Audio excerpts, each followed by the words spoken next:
right, everyone, let's go ahead and get started. Hi, my name is Sandhya. I will be the moderator for today's panel. I am a rising senior at Georgia Tech studying aerospace engineering, and I am also the National WoAA National Panels Working Group lead. And huge shout out to the technical development team for putting this panel together, and thank you to all of you guys for being here. And I'm really excited to hear what our panelists have to say about such an important aspect of graduate school and one that many people struggle with. So before we officially get started, I'd like to talk a little bit about WoAA, our mission, for those of you who might not know, and also talk a little bit about some of the events that we have coming up. So as a quick reminder, please be sure to mute your mics while the panelists are talking. And feel free to submit your questions through this tiny.cc link as you come up with questions or as panelists say something really interesting that you want to follow up on. The tiny.cc link is tiny.cc/funding_panel_questions. This panel is the second part of our graduate YouTube series, and it was inspired by wanting to provide some resources for people who are looking into graduate school and want to know more about what this arduous process is like and what advice people have for going through this. So with that, I'm going to talk a little bit about WoAA. So the Women of Aeronautics and Astronautics is actually a subset of AIAA, which the National Coalition wasn't actually formed until 2018, where some of the leading aerospace engineering programs across the country decided to come together and form this national coalition. And currently we have over 500 members nationwide, and our mission ultimately is to help women and minorities do well in a predominantly male industry and to help them develop themselves in a way that will enable success for the future. So some of the things that we aim to accomplish are through professional and technical development. And what we're trying to do here is to build a network of industry partners and mentors so that we can encourage females to take on technical leadership roles and to pursue the jobs that they want to have. Some other initiatives that we've started this year are some outreach, community engagement activities such as reaching out to K through 12. We're starting a WoAA Pals pen pal program and doing a lot of technical development activities that we post to our YouTube channel for students to view and mirror the kind of things that we see in STEM and in aerospace engineering. And with that, some other upcoming events that we have. So this first one is with regards to all of the things that we have going on nationwide and just how sad it is to be seeing some of the things that we are seeing right now. And we want to be able to provide a platform for those people who are experiencing some of these microaggressions, and we want to promote anti-racism within the aerospace industry as an organization dedicated to aerospace and empowerment of women. So this first event is called Tackling Microaggressions and Promoting Anti-Racism Within the Aerospace Industry. It will be taking place on July 11th, 5 to 6:30 p.m. EST. And if any of you guys want to RSVP, please jump down the RSVP link at the bottom of the slide. And essentially what we're trying to do with this panel is to provide a place for us to talk about some of these things that are happening in the workplace and the role that we need to play in order to make sure that the aerospace field continues to diversify and we make this a safe space for everybody involved. The next event that we have coming on is put by our Professional Development Subcommittee, which is a Hermes networking and informational event. This event will be happening on July 13th from 7 to 8 p.m. Eastern Standard Time. And what we're trying to do with this event is to provide a networking opportunity for all of you to talk with some engineers that are working at Hermes and to teach a little bit more about the hypersonic aircraft that they're trying to put to use. This is a great opportunity to learn more about how you can make yourself a more competitive candidate when applying to jobs as well. If this is interesting to you, please RSVP at tiny.cc/WoAA Hermes. The third event is actually the third part of the graduate panel series, and this one's focusing on choosing the right graduate school for you. So we've tentatively set this for July 14th, 8 to 9 p.m. Eastern Standard Time, and we are going to be bringing in panelists to talk about what kinds of factors you need to consider for picking the right graduate school for you and how you should prioritize those factors based on your own values. And the RSVP link is also below. If any of the things that we are doing or talking about are of interest to you and you feel like you have some extra time on your hands this summer and want to contribute to this amazing cause that we have, please consider signing up to be on WoAA National Board. So the RSVP link for if you're interested is at tiny.cc/WoAA-volunteer.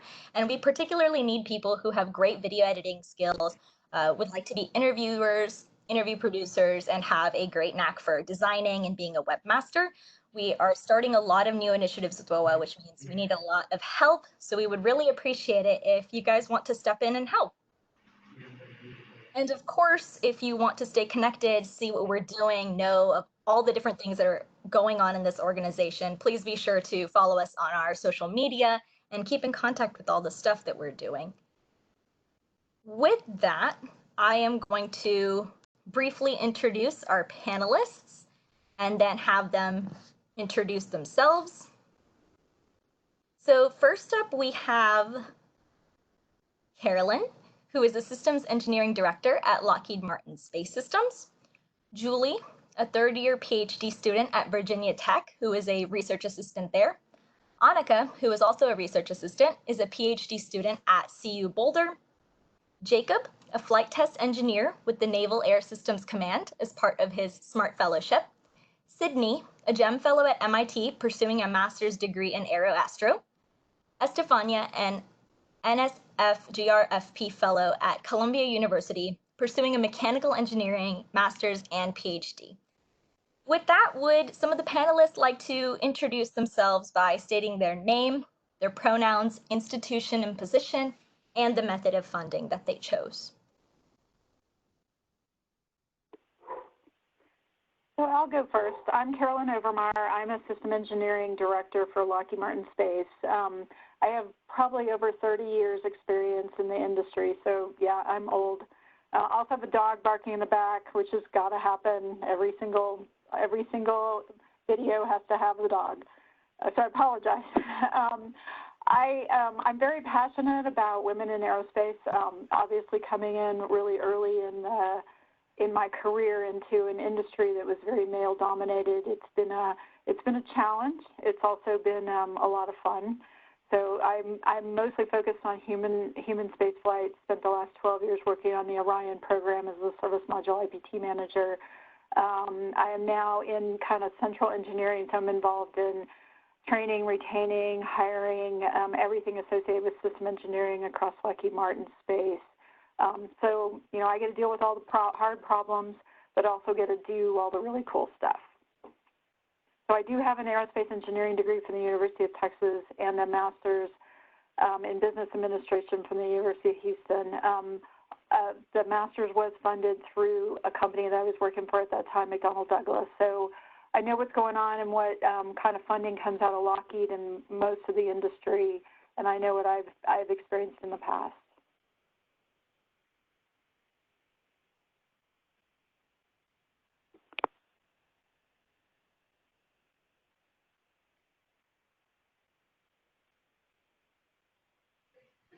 I think you're muted, but I'll go.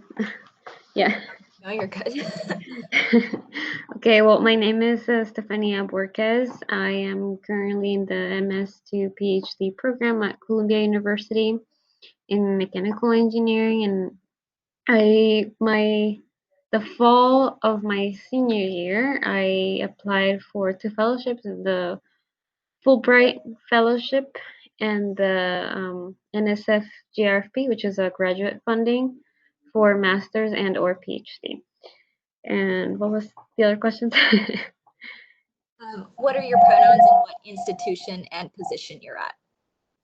Well, her, she, and I'm a graduate research assistant by my funding because it's an outside fellowship, so it's not through the lab. I came in with my own funding, so it's nice.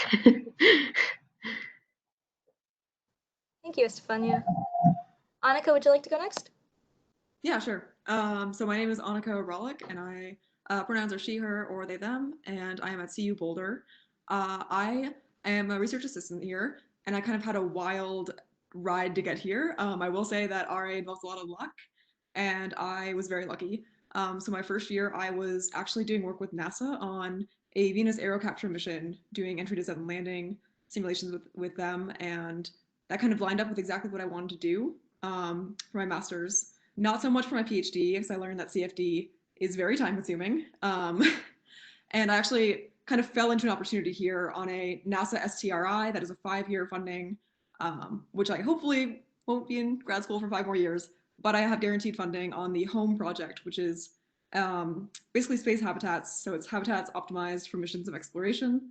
And it's a really big grant. And again, just like luck fell into it. And that's currently where my funding is from.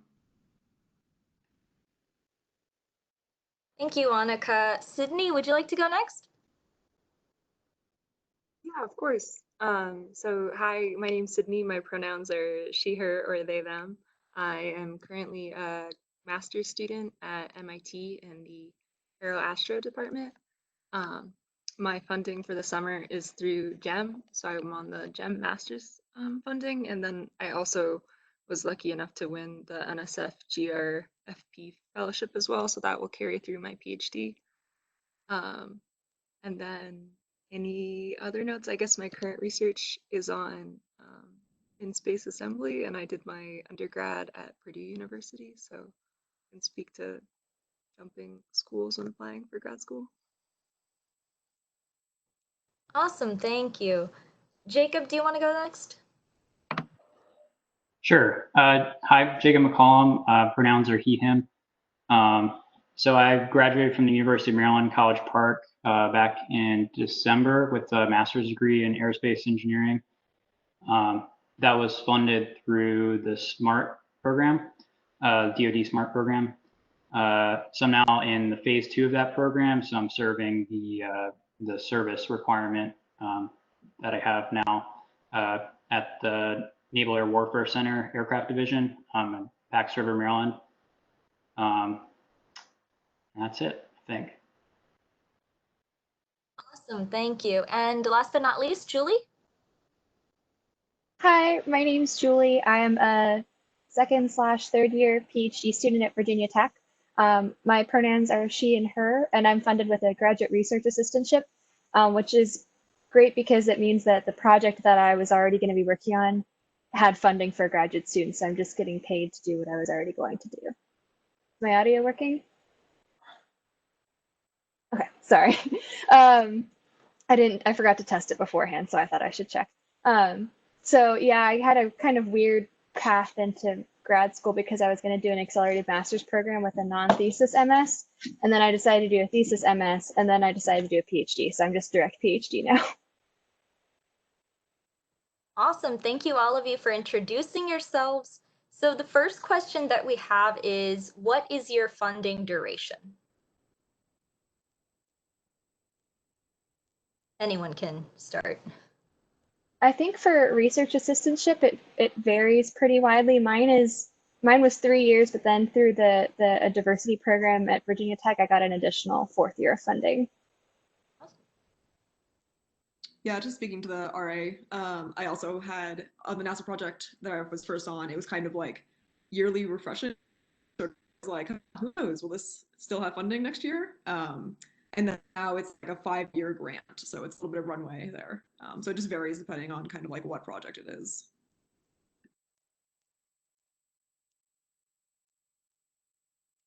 So actually the GRFP is really nice because it guarantees 3 years fully funded, and then it has in addition 2 additional opportunities for extra funding. So you can either do research abroad through the GROW program, or you can do research at a national lab through the GRIP program. And typically, when you come in with that type of funding, the university sort of says that, okay, even if you run out after the 3 years, we'll still cover you for the next 2. I mean, if it's a 5-year program. So I mean, that one is pretty nice. And I know as far as the Fulbright, usually the program itself doesn't cover the school, the courses, but the school will usually, because you're a Fulbright, offer to pay for tuition or waive tuition. So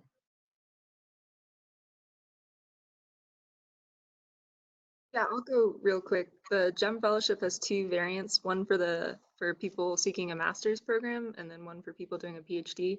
And I knew I wanted to start out with the master's at least. And so you get paired up with a company if you're selected as a fellowship recipient, and you work for them over the summers, and in return they pay for your master's. And for the PhD format, you work for the company you're paired up with for 1 summer, and in return, I think they pay for 3 years like the NSF does. So very nice. So for the SMART Fellowship, you can have a minimum of 1.5 years of funding, which is what I did. And the maximum amount of funding you can get is 5 years. But the interesting thing about SMART that a lot of people don't know about is they'll actually pay for some of your undergrad too, starting sophomore year. I think after your sophomore year, and they'll fund anything from there up to a PhD. I'm not sure if they'll extend it past 5 years. I think you can maybe request that, but usually it's 5 years max.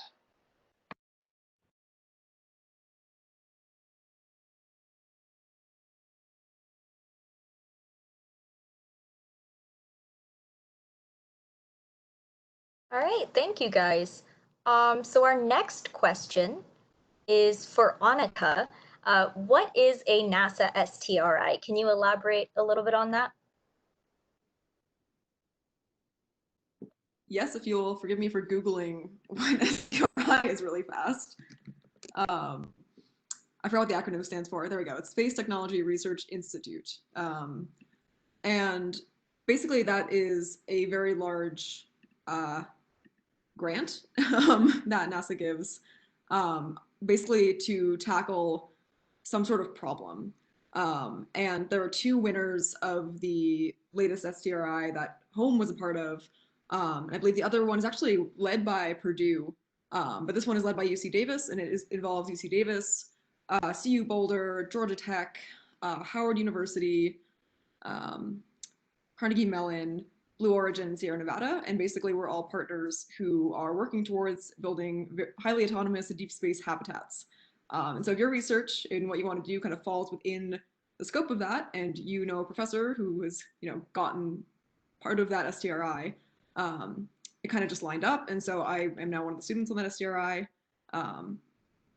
So usually with research assistantships, usually you have to kind of like make sure you want your research to line up with it, because to clarify, like, it is kind of a job like being a TA. Usually it's 50% appointment. And so you are theoretically working 20 hours a week towards whatever your research RA-ship is through. And then the rest of the time is supposed to be your research. In reality, mine looks more like a kind of Venn diagram, so I can double up some of the work.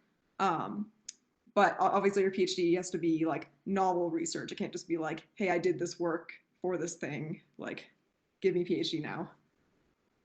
Hopefully that answered the question, sorry. Yeah, thank you for such a detailed response. So the next question applies to everyone here. What are some of the constraints that there are for the type of funding that you chose?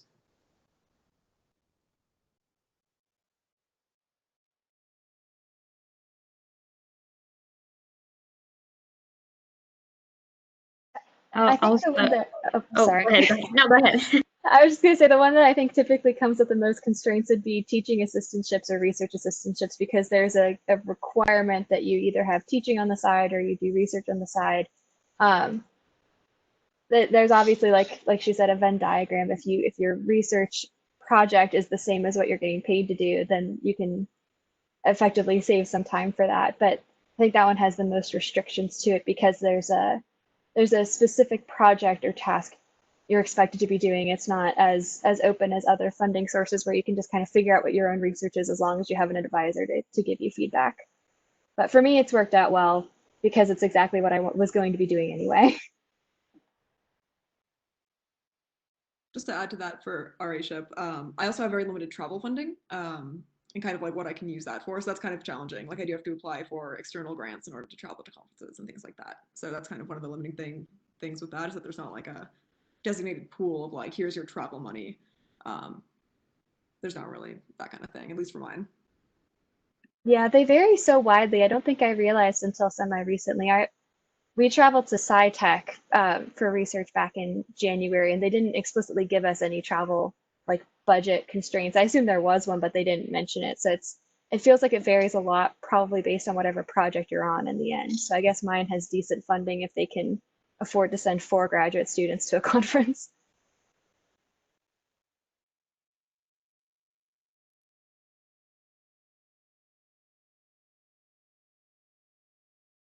So there are a few big, I guess I'll call them catches with the SMART program, because it's overall a really good program. And I mean, they pay for everything and they give you a monthly stipend on top of it. And it's one of the best ways you can fund your degree. But the catch is that you have to work for the Department of Defense, whatever lab you end up getting accepted to after you complete your degree. And the service requirement is the same as however many years you were funded. So if you were funded for 3 years, you have to work for the DoD for 3 years after that. And then I guess the other big constraint is, especially if you're doing research, which I think you have to do for SMART, is your summers you have to do internships at the labs that you were selected for. Summers are very productive for research, so having to do an internship takes that away, which is definitely challenging.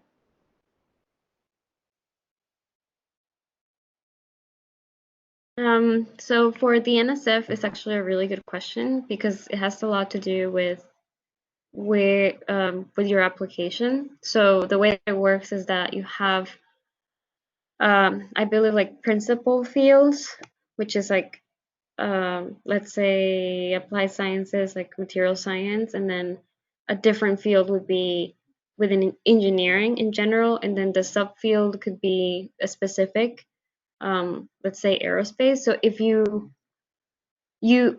let's say you apply for engineering as your major field, you're not really allowed to change it because the panel, the review panel that checks your application is specific to that discipline.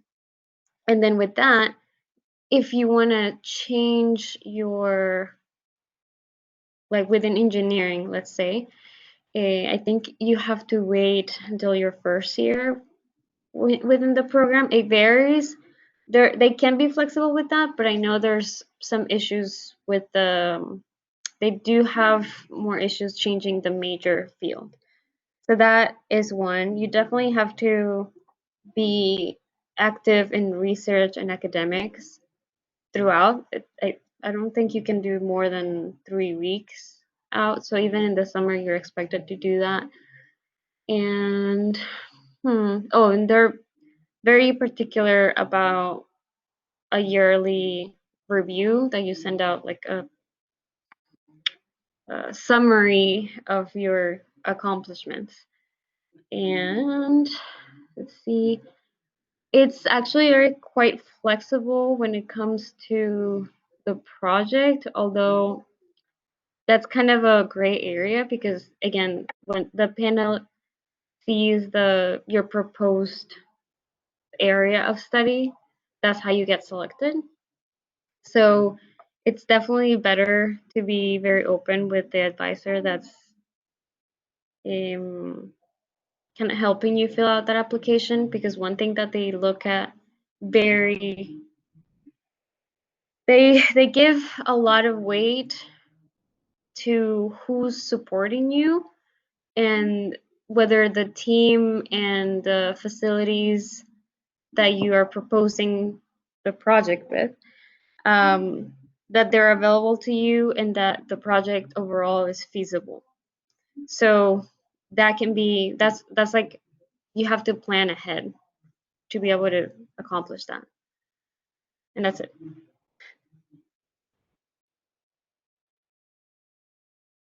Okay, so the next question that has come up from the audience is following up on Estefania's question. What restrictions does funding put on your research? So I think it depends. For example, the Fulbright fellowship is very strict with you changing the initial research project that you proposed. And NSF is not as strict with it, as long as you, continue to be involved academically and within research. But it goes back to what I said about your supporting advisor. I actually had some trouble with this, with some miscommunication there, because the fellowship says that you're allowed to take your funding to any school and you're not held to the proposed project. But sometimes advisors help you propose projects that they're currently working on so that you continue on in their lab. So that has to be extremely clear. Some professors are okay with you using the as an idea, as a beginning idea for you to apply for the fellowship and then continue on to wherever you want. But then some others prefer saving sort of the overall project idea for students that plan to stay.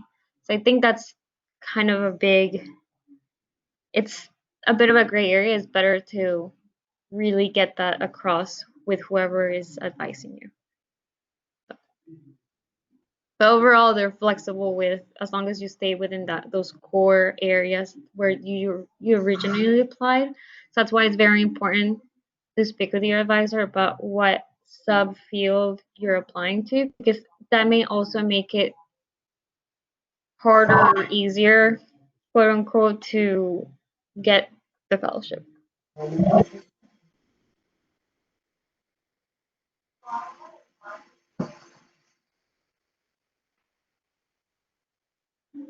Is there any questions? Clear?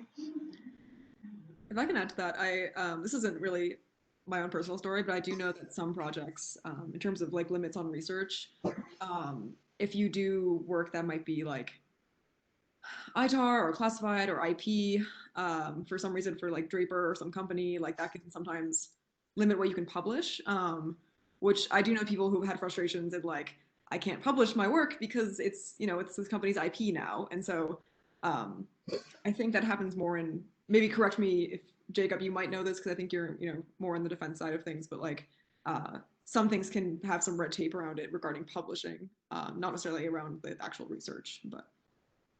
Yeah, 100%. Like I know a few people from my lab, they weren't in SMART, but they were doing a lot of their research through DoD funded projects.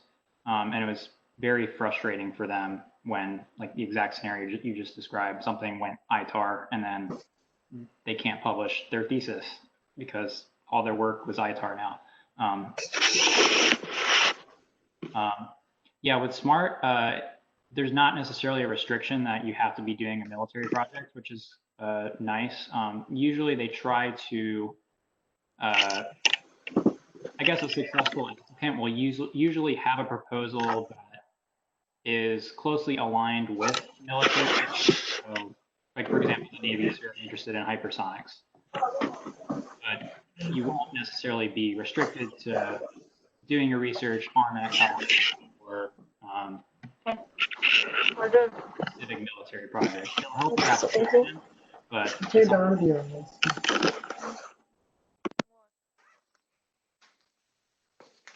What's the point of this? It's like grad school funding panel.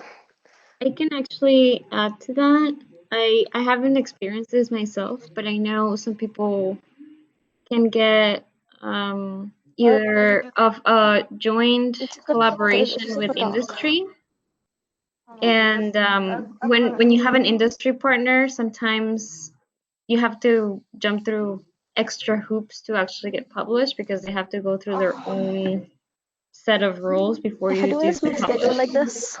So.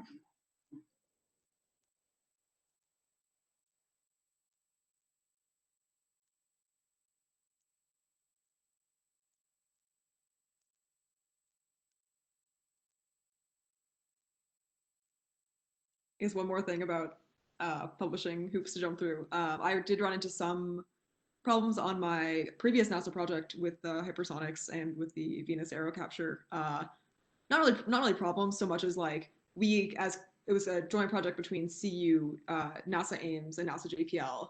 And occasionally we would kind of like gear up to publish either in like a journal, in Acta Astronautica, or at some conference. And like one player just kind of like was having delays because of the project, or the test flight wasn't going as planned. So there was like, the bigger the project, if you're publishing with a lot of stakeholders, it can very quickly become a process. Again, that's separate from, grad school. Usually you have like your own publications that might be more individual, but if you're kind of like hoping for a lot of like collaborative publications, it's very easy for that to just become like a nightmare. I have one more. Oh, go ahead. Go for it. No, I'm sorry. I thought you guys were done. No, I mean the last thing that actually reminded me that when, for example, for me, I experienced that whenever you have, say, an international collaboration, in other countries, publishing is taken a little different. Like it's, for example, I've experienced that here in the US, we just want to publish as much as we can, as fast as we can. But some other countries don't see it like that. So they just kind of want to wait and make it like a more impactful. And that could be challenging. There's like different culture towards the publishing itself. So, but having collaborations in industry and especially abroad is a very, very strong point to bring up whenever applying for a fellowship, because that's very is highly regarded when you apply for a fellowship with the backing of collaborators, the international collaboration. That actually ties in very well with our next question. So what advice do you guys have for international students seeking funding? Do you know of any fellowships or sponsorships that exist in the aerospace industry that could fund foreign national students?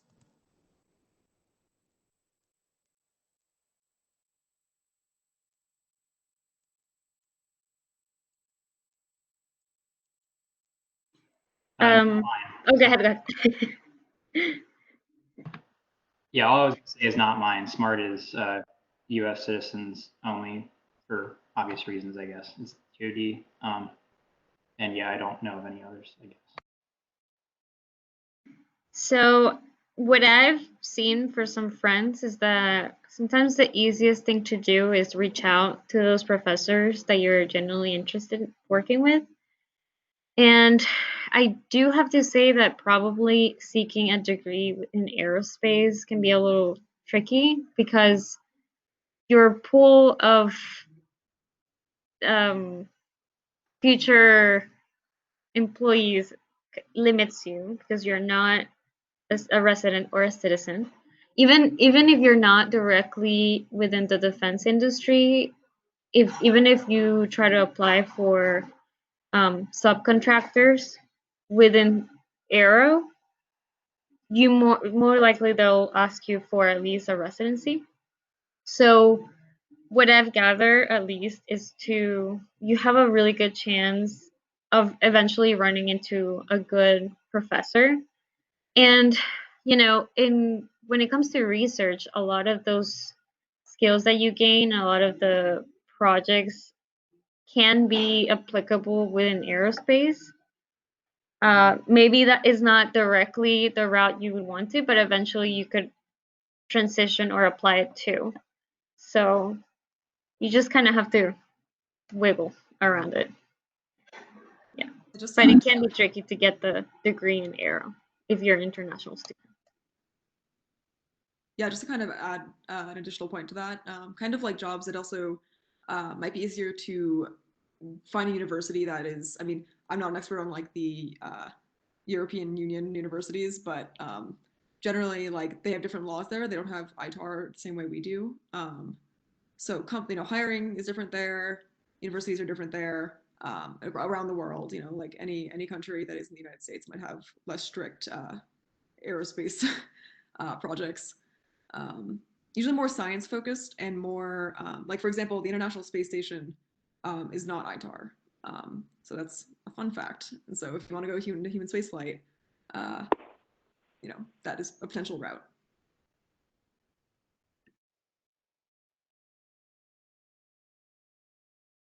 Awesome. So our next question is directed towards Annika and Julie, who have research assistantships. How did the process of obtaining funding work for you? Did it come through an advisor you were already working with, or did you choose an advisor or lab knowing there would be funding? You come around the corner. So I guess I've seen it go a couple different ways in my department. A couple times professors will just send out like a kind of like a job posting for an assistantship. So if you aren't already funded or if you need additional funding, you can apply to that. And then it's a 20-hour, the GRA positions are 20 hours per week. And so if you are doing other research on the side, it's meant to give you time to do that. If it's your main project, I guess that's just, you can overlap your time. Me personally, I started doing research during my senior year because I did an accelerated undergraduate to graduate program. And so I was already working with these professors unfunded, unfortunately, which was a little bit sad as a senior. But I knew going in that I'd be working with them and they told me they would have funding for it. So I was super busy senior year and didn't really apply to other funding sources, but I got it directly through my advisors and the project that I was already working on. Most people I know who ended up with GRAs are doing it for their main research, and they're doing it because they had already been communicating with that advisor during the process of applying to graduate school. And the advisor had said, I have a GRA, I have funding for you. I think that's the most direct technique. I think people who find it through like general postings is a bit more rare. Usually you approach the professor directly and they probably tell you straight if they have funding for you or not. And then if they don't, then that's a chance to go look for other funding opportunities. Yeah, just to add to that, that's the best advice when applying to grad school is like contact professors and be very upfront about things because funding I feel like is very like when I was a senior, in undergrad, I did my undergrad at MIT. I actually had no idea how to apply to grad school or like what was involved, like what funding was. No one in my family had gone to grad school. Like I didn't know what this was. It just sounded fun. And so that process was just me emailing professors. And my previous advisor for my master's, Bobby Braun, just said like, I have funding, welcome aboard. And so that was really nice. Again, like a whole bunch of luck also comes down to this. And then kind of as I was transitioning from my master's over the course of this past year, I knew I wanted to do something a little bit different. Turned out my advisor was actually leaving to go direct planetary exploration at JPL. So there was this whole like debacle where our lab was like finding co-advisors or different advisors, and I had already been in talks to be co-advised and switch projects. So it kind of worked out for me. And again, like just luck, like he knew that this project was happening, thought I was a good fit. So just kind of like ask, don't be afraid. Thank you so much. So this next question is for Carolyn, who is employer funded. What were the pros and cons of being employer funded? What kinds of constraints did you see and what were the perks?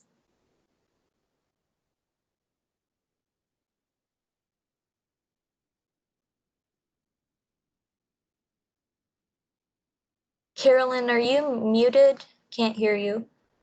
Yep, I'm muted. Sorry about that. I'll tell you how Lockheed Martin works. Most of the time, I think it's a master's program or a PhD program that's going to be on kind of a part-time basis because you're going to want to work full-time for the company in order to get the benefits. We usually have a cap on a yearly basis of about $12,000 that can go toward tuition. And we have a lot, like I work out of the Denver office and we have a big campus and we actually have classes that come to us, obviously not with COVID, but that'll actually set up on campus and you can go there directly after work and you can either take one class or you can take a full degree program. We do support research that's within our in our basic what we're doing at Lockheed, but we're looking at master's programs and PhD programs in almost any high-tech type industry, engineering, IT, physical sciences. We even support MBAs. You know, we're looking at people because we really want people to expand their skill set after a bachelor's degree, and really, you know, be able to impact the environment with new innovative solutions to how to, you know, how to change how we build spacecraft or how we do satellites or how we even do hypersonic missiles. So it's really, you know, it's if you become a Lockheed Martin employee, and I know this is kind of industry standards, you don't have to really go through a big approval process to get into the master's program. As long as you can go get, you know, accepted into a program, they will fund it. But it is capped at about $72,000, and it's capped on a yearly basis at about $12,000. So, you know, what you can get for that. You know, it took me, when I got my master's in business administration, I had to take quite a bit of prerequisite classes because coming in with an engineering degree, you don't have the business background. It took me about 4 years to get through the program. So it's not going to be something that you can do in a year or a year and a half. It is going to take a little bit longer, but it does get you, you know, you're working full time and you're doing this on the side. And so you do get a different perspective on what you really want out of your master's program or what you really want out of your PhD program. So you kind of have to think about that. I know a lot of people that went directly into a master's program out of college, and I see it happen, and they're not really sure what they're really getting out of it or what they really want. So it's nice to have some industry job experience to kind of get a real idea of what you really want to do with it. Thank you. Going off of our theme of pros and cons, this next one's for our fellows on the panel. So Sydney, Jacob, and Estefania, what were the pros and cons of obtaining a graduate degree through a fellowship, and specifically the fellowship that you got? One of the things that I wasn't aware of until I had selected grad school is that certain grad schools like MIT and Stanford actually have specific agreements related to like NSF fellowships. So an NSF at most other schools is will cover like everything, whereas at MIT it actually doesn't. And I was not aware of that dynamic at all beforehand. And so I think if you are fortunate enough to receive a fellowship, it's important to go email the financial coordinator at the schools that you're thinking about, because there was just no way I would have known that if I hadn't heard it through the grapevine. Like, navigating the financial side of fellowships can be really intimidating. Yeah, I I had a lot of that because I actually changed schools when I got it. And what's interesting is that, for example, my original school of choice was my undergrad school, which is University of Central Florida, which it has a pretty good, I guess, reach to aerospace because we have Space Coast so close. Some people even graduate with 4 years experience from out of Lockheed.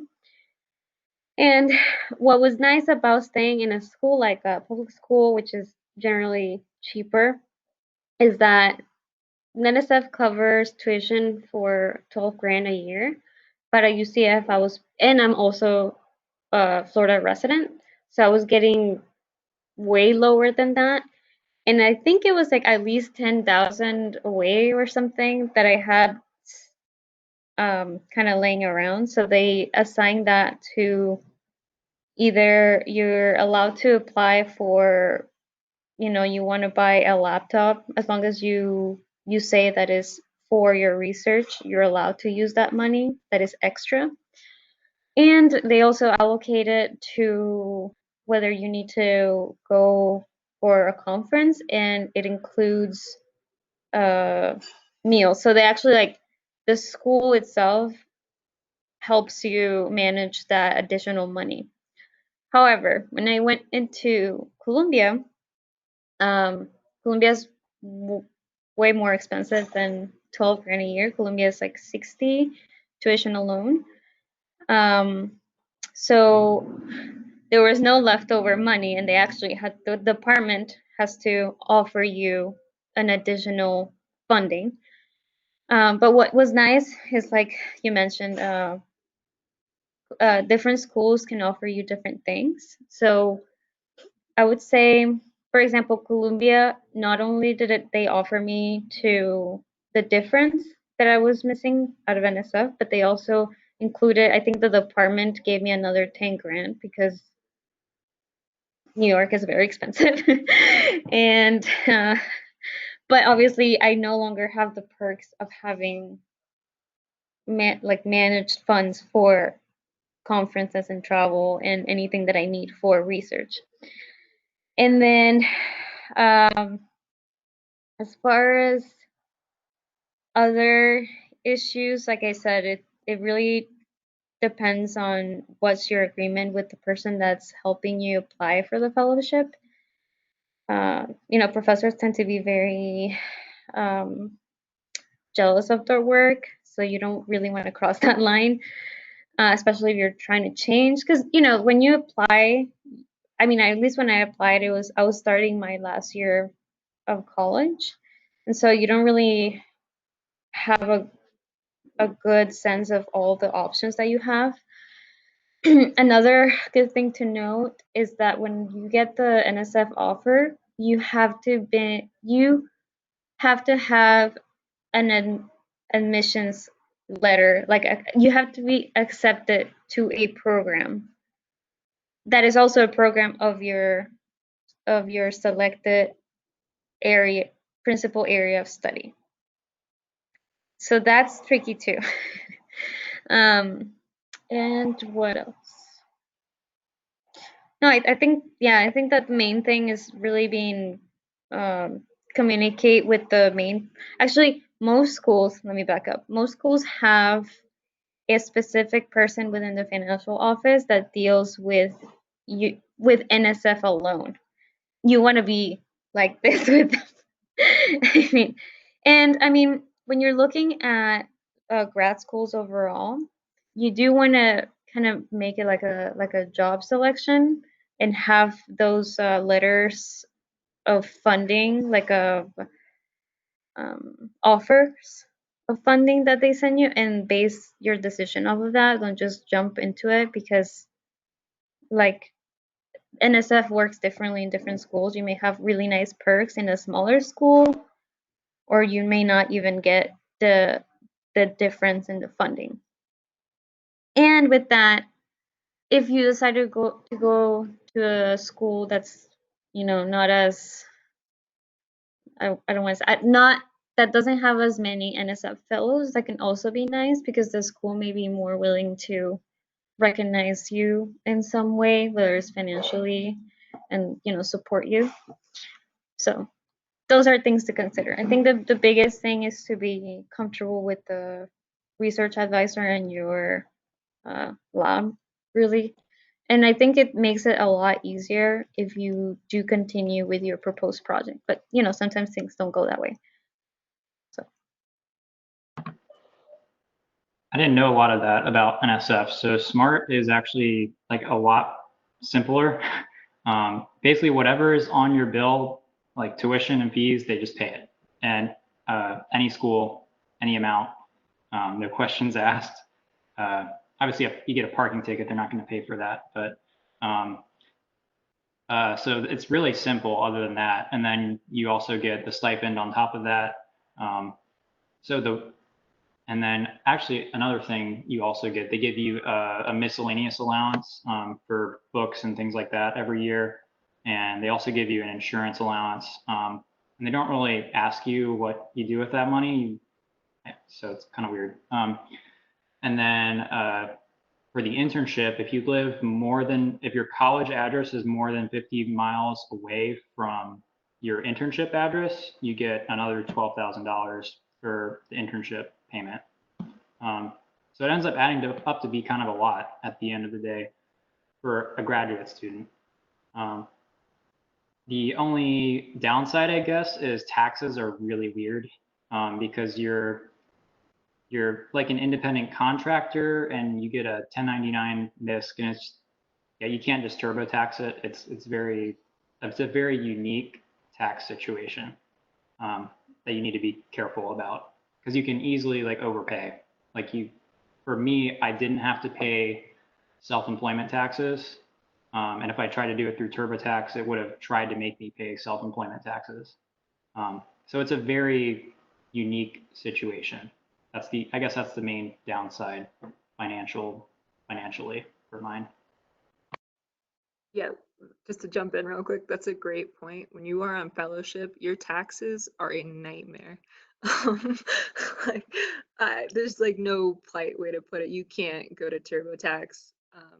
I'm lucky enough my university has like tax sections because it is the most obscure form for, it's not just NSF, it's anybody on fellowship.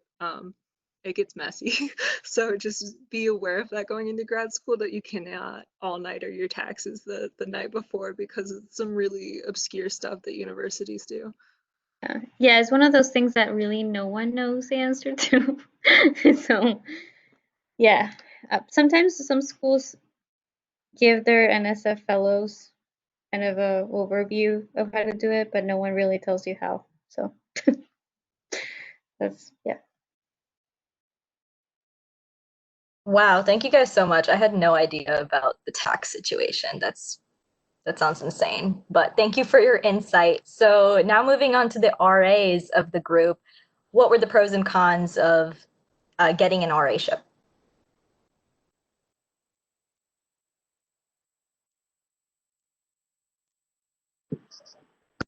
Yeah, so I guess pros are that I was explicitly told, like, don't apply for fellowships this year because I had funding guaranteed.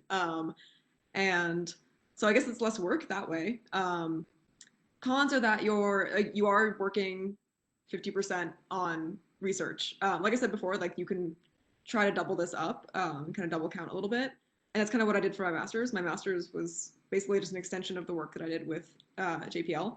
And that was incredibly lucky because I was kind of able to get kind of like a weird mix of like industry experience because of this unique situation, and also get my master's thesis out of it. Like I said before, like there might be some limits on what you can publish. You will be doing a lot of just random work that the project requires that might not be related to your research. I guess I'm trying to think of like other cons, but I guess cons also just like we don't have the strict kind of like, I guess like pool of money that other people have. It's very department dependent. It's very like professor dependent, school dependent, but you usually get an offer letter. And so for me, that covers all the tuition. I get a stipend for living expenses and mostly covers health insurance. And so like, again, it's very dependent, but like that's a pro, is that like it involves all of those things. But it's not kind of like a super clear, straightforward set amount. It's kind of just very dependent on your situation. And again, where you live, where your school is, cost of living around that area. I will also add that there are some additional fellowships, that like are kind of just like pools of money. The Amelia Earhart Fellowship is one where it's sort of just like gives you $10,000, and you usually put that towards like conferences and travel and books and things. But it's sort of just like a discretionary fund. So you can also apply to those additional fellowships. Yeah, I think you pretty much hit all the pros and cons. I would second applying to those additional fellowships because I've done that and I hadn't had any success with them this year. Unexpectedly, within 2 weeks, I got 2, which is just like $8,000 of discretionary funds in the end, which is really great. I think I like the GRA for me because like you mentioned, it definitely is a lot of like, you need to do this thing that's not necessarily related to your dissertation for your research, but I really like the overall project that I'm on. And I'm hoping I'll still be able to include it in my dissertation somehow. But if your project is really broad and your dissertation or master or thesis focus is really narrow, then that could be a real challenge for it. But I like having the guaranteed funding. I like having it's not too much of a headache. It definitely is easier for taxes because I had no idea it was that hard for other fellowships. Like the university gives me a W-2 or whatever the form is. I plug it in online and they're like, great, here's your taxes. So that doesn't sound like it has the same tax headaches as other opportunities, but yeah, I think depending on what program you're in, it's probably going to be less funding than fellowships like the I'm forgetting the acronym, the NSF one, and like NDSEG, if you haven't heard of that one. It's probably less funding than that, but it's it's less work applying for it. So when I was busy senior year, it was a really good opportunity because I barely had time to do my senior classes and my graduate classes and my research, which I was all doing at the same time, much less try and put together a really strong application to a competitive fellowship. That's that's a really good point too. And one final thing I guess that I thought of while you were talking, Julie, is that like for me, I had like basically an ongoing year-long existential crisis while I was trying to decide what to do my PhD on when it was very open-ended. And it's still open-ended, but I think being a part of a project helps guide you. And for me, like I'm lucky enough to have access to a bunch of people from different universities and centers to kind of like bounce ideas off of. And that was really helpful in kind of guiding like, okay, I'll try to align my PhD with this thing, and kind of gives me an insight into like what does the world need. That sounds like so pretentious, but like what is a good topic that will actually like hopefully be useful to someone at some point, and be like not overly ambitious and kind of help gauge like what is a PhD, if that makes sense. Yeah, that's a good point. That's a really good benefit. You don't necessarily have to know for sure what you're need to do going in, which I would have had a really hard time putting together a proposal for like a fellowship during my senior year, not knowing at all what I was doing, because I have a better idea now, but I still don't even have like a solid proposal topic yet. I'm hoping in the next couple of months I will. But if you're trying to if you have a general area you want to work in, but you really don't know what your dissertation would be on, and GRA is a really good opportunity to kind of try a few things, have funding, but you know, you're not locked into one topic yet for your research focus. So tying into what you guys were talking about between your RA work and your thesis, what is the balance between RA work and your own thesis work like, and can there be an overlap between the two? There definitely can be an overlap. Since I haven't really defined my dissertation topic, it's basically been entirely overlap because everything I'm doing for the research is me trying to figure out what I'm doing for my dissertation.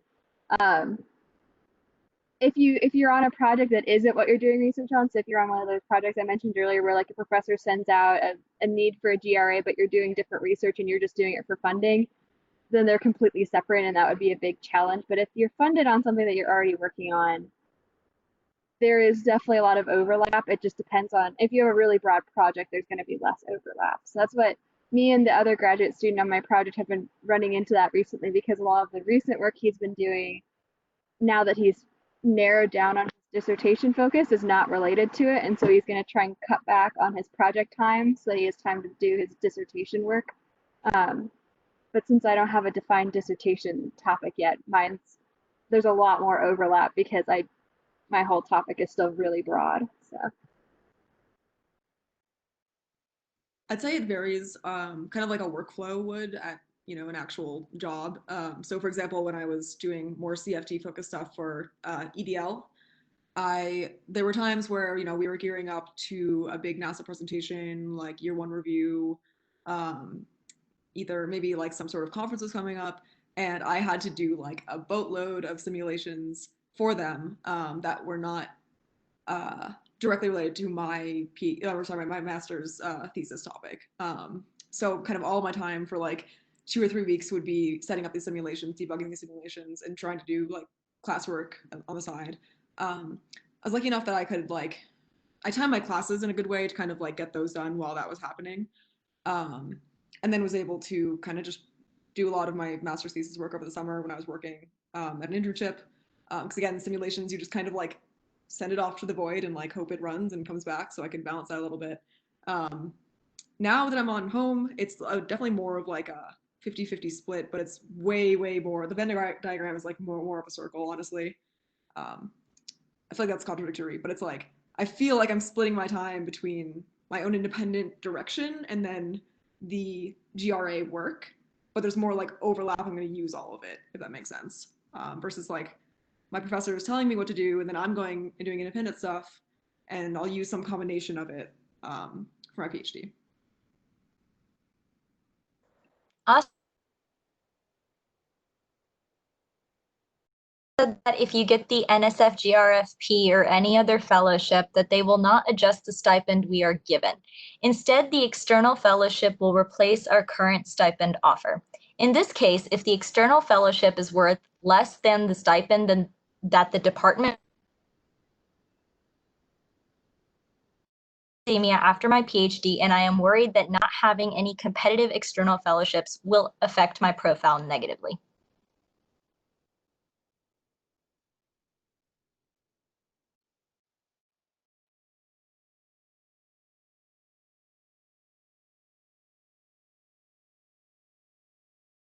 Okay, I'm not sure if this is answering the question, but I actually got the Fulbright Fellowship and the NSF together. And the NSF has they both have specific regulations regarding you having double funding. For NSF and Fulbright, they have some sort of way that you can, for the NSF, you can declare yourself whether in tenure or in reserve. And for reserve, you're still a fellow, but you're getting paid at somewhere else, like at a different funding. I believe, for example, the Fulbright would take away some funding if you have an additional government funding. And I'm pretty sure NSF also has some of those restrictions. I would have to check. But I know that for NSF, if you want to apply to for something else, you can put yourself under reserve. One thing to note, which I forgot to mention, is that I guess a con towards the NSF is that you can only apply for it twice, I believe, and it has to be, I think it's before you get your master's. So first year PhD or yeah, so before you get your master's, there's like a time limit. You can't just do it in the middle of your PhD. It has to be at the beginning. So that's limiting.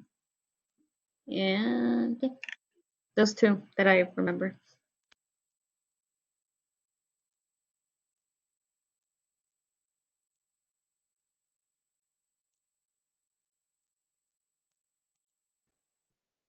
I guess just to add to that, I feel like I definitely was very nervous not having an external fellowship, and very insecure about not having my own funding. I think it's very prestigious also, so it does look good to have NSF, NSTRF, any of the fellowships.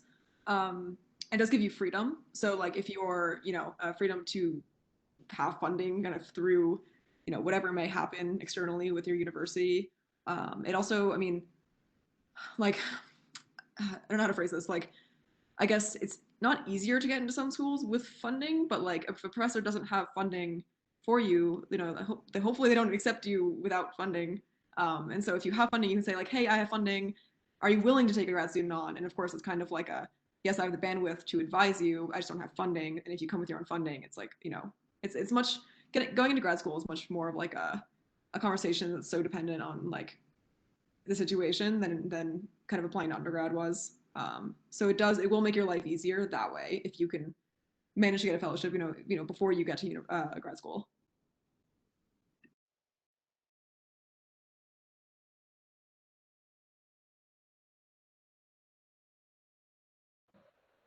Awesome, thank you.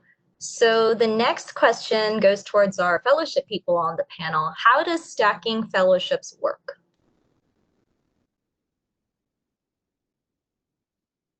I can take this, and I think it goes back to what we were saying with getting close to the coordinators for the university that you've chosen or potential ones that you want to go to. I was super confused with how to do it, so I emailed the MIT coordinator. I think the important thing to look at is the logistics of how much bang for your buck you're getting. As we said, that NSF can be school specific with how much they'll pay for, and then also the timelines of it.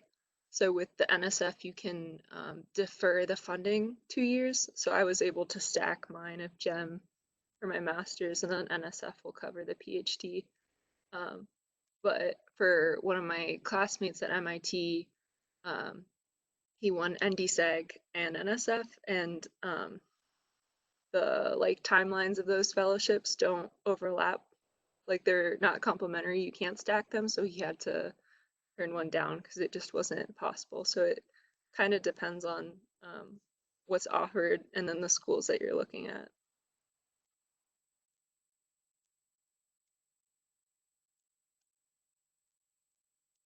I do have to say that, for example, if you have an advisor that is, savvy with NSF or has some sort of relationship with them, sometimes NSF can be more flexible than what is written online. So it doesn't hurt to ask. They do want you to stay. They're not going to penalize you for getting additional funding, but it helps that if your advisor has some sort of relationship with them, or even with your coordinator, you can arrange that. They're online, they have very strict rules, but they're definitely willing to be a little more flexible. It is kind of hard to get in touch with someone directly. You just email like at the general one and expect an answer. So that can be tricky. So it's better if your advisor is more familiar with NSF overall, which a lot of them are. So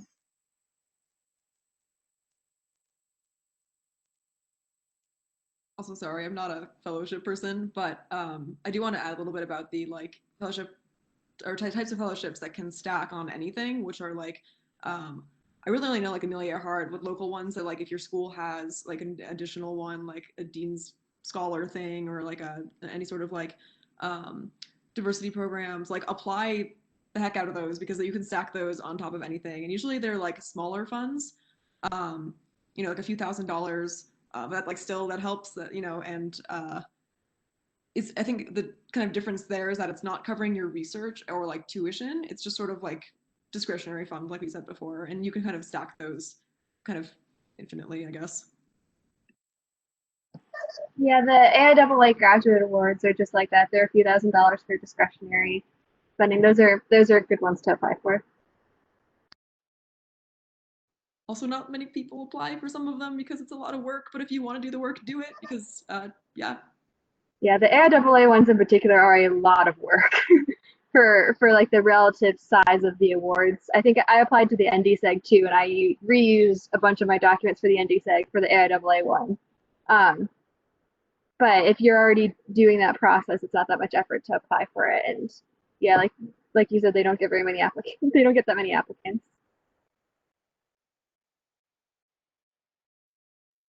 Great, thank you.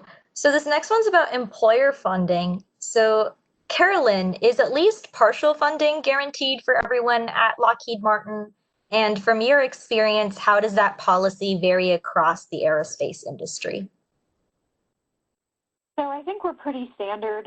At Lockheed, if you come in and if you go into a technical master's program or an MBA, you're pretty much guaranteed that you'll be funded up to $12,000 per year, and for as long as you are. You do have a requirement that you need to stay a year after it kind of rolls as you go through it, but you need to be a year after last payment that you've done for tuition. So, if you decided to leave Lockheed, you've already had 3 years worth of classes and you're leaving within the last year, you only have to pay back for that last set of tuition. So it does kind of tie you. I mean, obviously, if Lockheed's going to fund it, they're going to want to keep you at the company. I know it's similar requirements. There are some tax requirements on the whole thing too. That's why it's kind of tapped out at $12,000 for a master's, and then your total master's is $72,000. I think that's standard in the industry. My husband works for Northrop Grumman, and it's the same thing there. Some companies you can come in and they'll fund you full time. It just depends upon if you can find certain programs. Those are not standard. A standard is you know, they'll pay for your master's up to, like I said, I think it's $12,500 a year. And you know, I see my son works for Google. They have something similar. I think they will pay 60% of your classes. So it means that you have to do some work, or you have to find that money from some other place. But it's pretty standard across the industry. I actually know that. Oh, go ahead. I actually know that what used to be United Technologies, which I think now is Collins Aerospace. When I was looking at what I was going to do right after college, they I know that back then they told me that they don't have any requirement to stay after they pay, and I believe that they're flexible when it comes to what kind of masters you want to get. As long as you're in the company, you're a full-time employee. I don't know how it's changed since they did the merger though, but I know that there can be other companies that offer more. I know Thales offers some good money, but I think that they don't expect you to stay. So those are the ones that I know. I thought it was interesting that United Technologies would offer that kind of flexibility. So I can actually speak to how the Navy does it too. So with the Navy, there's a lot of, for employees of the Navy, at least NAVAIR, once you're an employee, there are a lot of different mechanisms for getting funding for your a higher degree, a master's degree, a PhD. Some of them are like closely tied in with what you're working on at the lab you're working in, but also actually SMART. One option for SMART is if you're already working for a DoD lab, you can get SMART. You apply for SMART, and if you get it, that functions exactly the same way as if you were not already in the DoD lab. So you can get SMART while you're already working at the DoD lab. That'll pay for everything. And I can't remember if that has to be part-time or if you can do that full-time or not. But that is another option if you don't want to, if you end up somehow working in a DoD lab and you want to do a degree later on, a higher degree. SMART is actually an option there too.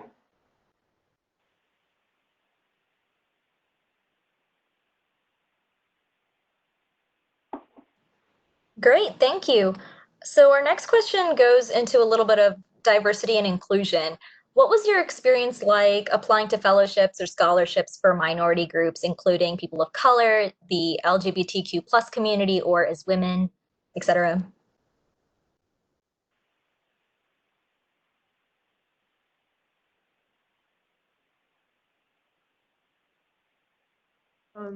I guess I can speak to some of the resources out there because that was a lot of the fellowships that I applied to.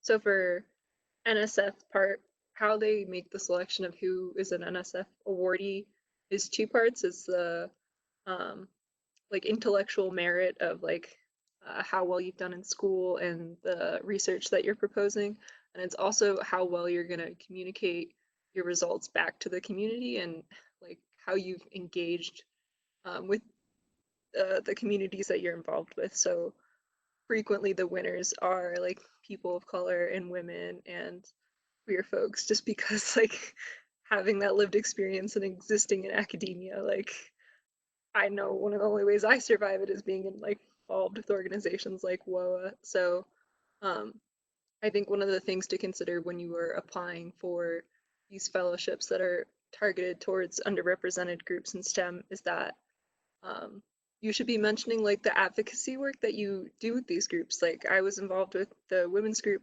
at Purdue, and I also volunteered at the LGBTQ center. Like I know like people undervalue the work they do in these communities because they're not doing it for a resume in many cases. Like you're involved with this stuff because you care about it. But for fellowships, it also like they want to see like a history that this is part of your life and what you care about, and you know how to talk with people and not 400 syllable academic speak. And so it's good to bring up those experiences and fellowships, and it doesn't make you like a weaker candidate for anything.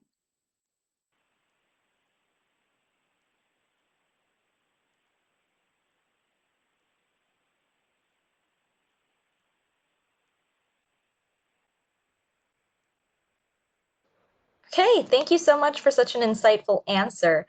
This one is for everyone on the panel. If you could go back in time, which method of funding would you choose if you had the choice, and assuming there were no restrictions, and why?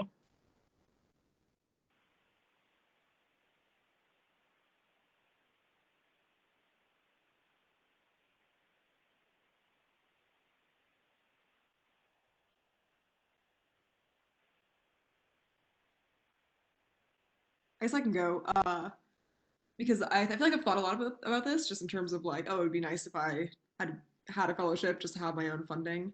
But I think not to get all like sappy and everything happens for a reason, but I feel like I really appreciate like the road my research has taken just because it's given me opportunities to like just a huge variety of experiences. I've met incredible people at different centers and universities because of it, and it's kind of forcing me to grow and to learn new things and try new methodologies, new research avenues, and I really enjoy the work I'm currently doing. So again, like it's all luck, but I think for me, it really worked out, and so yeah.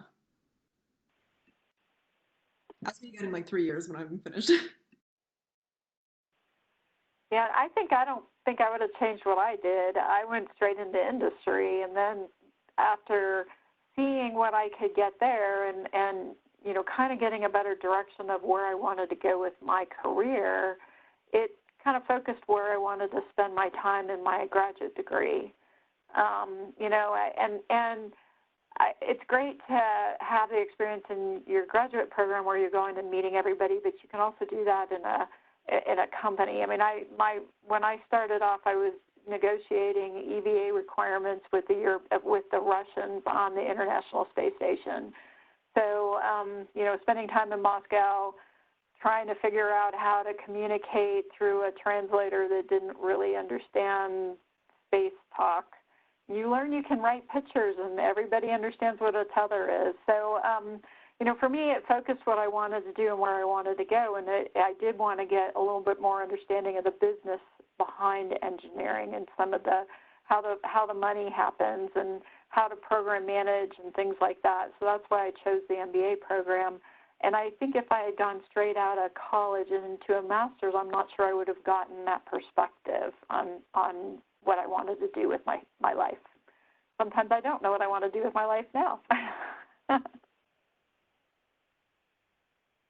Yeah, I mean, at least for me, I think all of them have their perks and their catch somehow. So, for example, sometimes I think I should have just gone to industry, but then I remember how much of a struggle it is to be back at school because I actually took a gap year.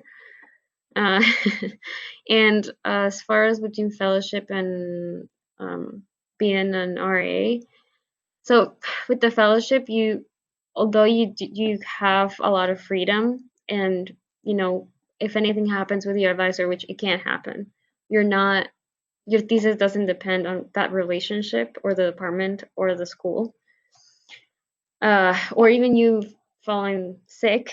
The fellowship will still be there. You just have to defer it. But with that freedom, you kind of are a little bit on your own. So it may take a little longer to make progress. Whereas if you're in a set project, let's say with NASA, for example, I think your deliverables are more precise. So you know what your next steps would be or what they should be, and it helps you plan. Whereas if it's your own project, you have to figure out what questions to ask, if that makes sense. whereas the other ones are probably more laid out for you. So those are the pros and cons. Yeah, I can't imagine doing a full load of a technical degree after working. People do it, but those upper level courses that are directed, for example, for your qualifying exam are hard. And I can't imagine taking those and working. So it just depends. Yeah, I think I'm pretty happy with the path that I took. I think, like you said, GRAs are really good if you need that structure, and I definitely needed and to some extent still need that structure. I would not have done well trying to be self-led because I didn't have as much of a research background in undergrad, so I didn't have experience trying to ask those questions, trying to like find this gap in literature. I'm still having trouble trying to figure out like how do you read all these papers and find a gap for you to write a dissertation. It's been driving me nuts. So if I didn't have the structure of a GRA, I think I would have struggled a lot more, and it definitely would have already taken me, I think, a lot longer to get to even just where I am now. I am glad that I'm doing this straight out of school because I decided to do a PhD after a couple internships. I got a sense of what I wanted to do from my internships, and I talked to people there, and one of them said it took him like 10 years to get his PhD while working, and he was like, I would not recommend it with his own experience because a PhD while working full-time, if it's not related to your work research, is definitely a lot to handle. And with where I am in life, I think it's a better opportunity for me to go ahead and do it now. So yeah, the only thing is, more funding is always nice. So, better funded fellowships would always have been a plus, but I think the structure of the GRA has been really beneficial for me.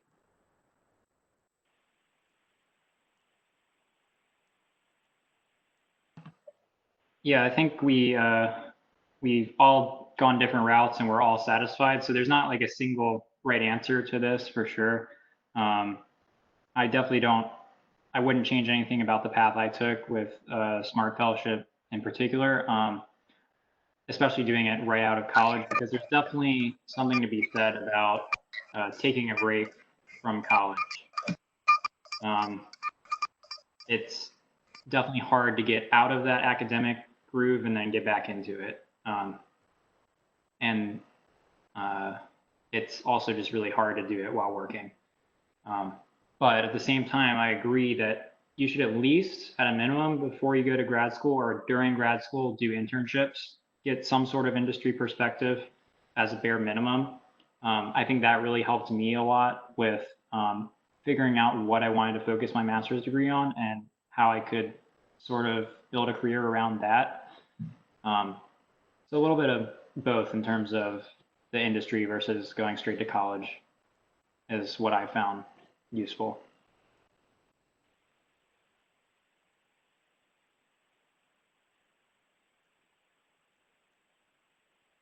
Thank you. So our last question for today is, for those funding options that include access to mentorship, do you find that you were able to find diverse mentors? What kind of role does that mentorship play in your success?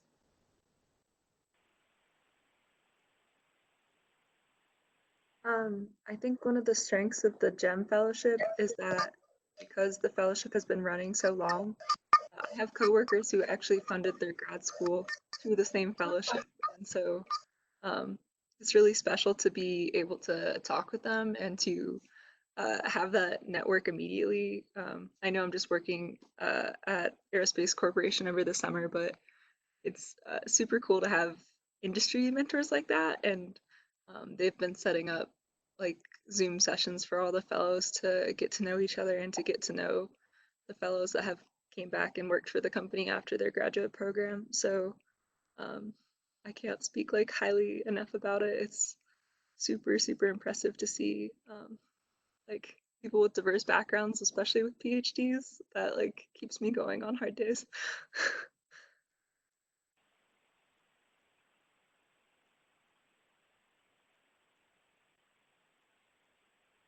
I actually found someone, which, I mean, she's ahead of me in terms of the PhD. She's also from Florida, also double minority, like I like to call it.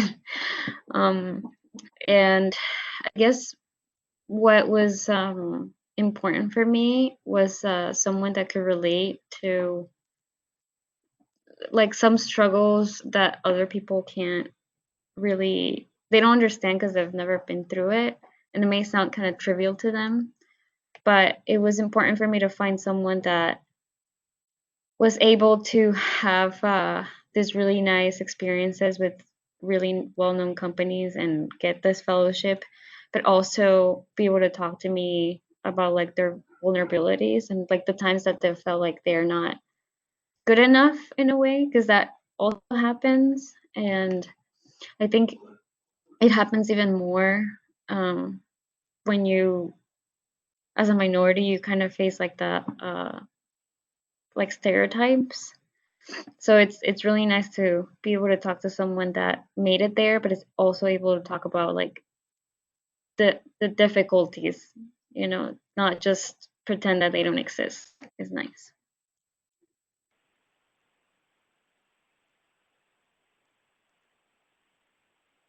So this is kind of tying back to something Jacob mentioned earlier, but also not on a fellowship. But I found it hard personally to find mentors.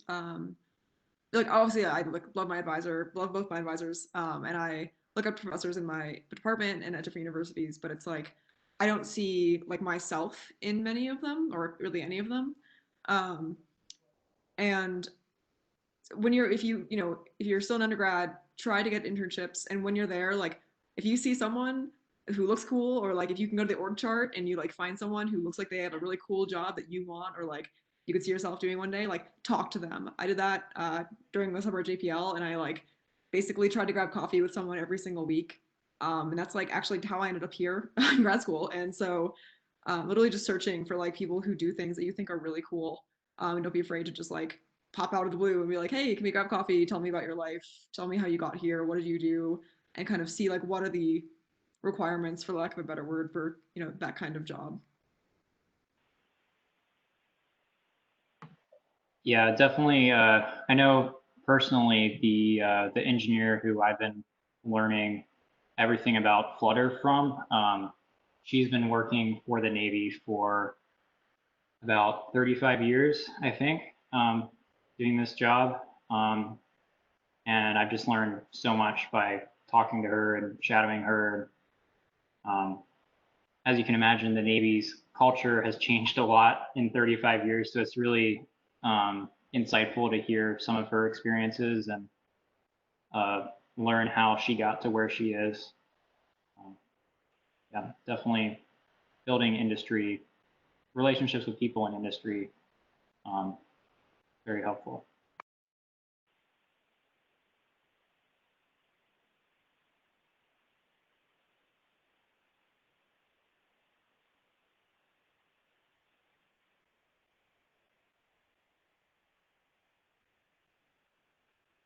Thank you guys so much for being here and offering such amazing insight into such a confusing problem.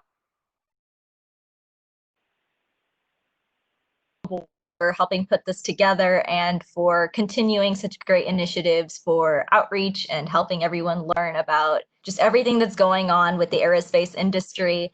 Thank you guys once again for being here. We wish you the and follow us on social media. We hope you guys have a great rest of your night. Thank you. Bye. Thanks, guys. Thank you.